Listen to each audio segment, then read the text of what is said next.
ঝিনাইদহে এনসিপির কেন্দ্রীয় মুখ্য সমন্বয়ক নাসিরউদ্দিন পাটোয়ারীর উপর ডিম নিক্ষেপ ও হামলার ঘটনায় থানায় মামলা হয়েছে। সংগঠনটির কেন্দ্রীয় যুগ্ম সদস্য সচিব তারেক রেজা বাদী হয়ে ৮ জনের নামসহ অজ্ঞাত ১১৫ জনের বিরুদ্ধে মামলা করেন। এতে ইসলামী বিশ্ববিদ্যালয়ের ছাত্রদলের আহ্বায়ক সাদেত আহমেদকে প্রধান ও ঝিনাইদহ জেলা ছাত্রদলের বর্তমানে সাবেক সাধারণ সম্পাদক সহ ৮ জনের নাম উল্লেখ করা হয়েছে। মামলায় ঝিনাইদহ শহরে বিক্ষোভ মিছিল বের করে ছাত্রদল ও অঙ্গ সংগঠনের নেতাকর্মীরা। তারা ঝিনাইদহ সদর থানার সামনে বিক্ষোভ শুরু করে, ফলে ভেতরে অবরুদ্ধ হয়ে পড়েন পাটোয়ারী সহ নেতৃবৃন্দ। এক পর্যায়ে থানার গেট খুলে ভেতরে ঢোকার চেষ্টা করে বিক্ষুব্ধরা। পরে জেলা বিএনপির নেতৃবৃন্দ কর্মীদের শান্ত করলে পুলিশি পাহারায় পাটোয়ারী সহ অন্যরা নিরাপদে বেরিয়ে যায়।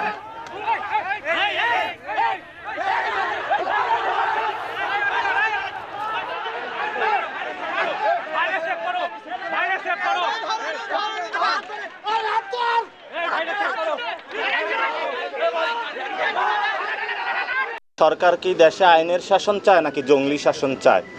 দুপুর থেকে আমরা জঙ্গলি শাসনের মধ্য দিয়ে গিয়েছি। অবশেষে সরকারকে যখন গলা চিপে ধরেছি, তখন সরকার হলো মামলা নিতে বাধ্য হয়েছে। আমরা পুরো 18 কোটি মানুষেরকে বলবো, সরকারের আপনারা গলা চিপে ধরুন, যাতে সরকার আইনের শাসন বাস্তবায়ন করে।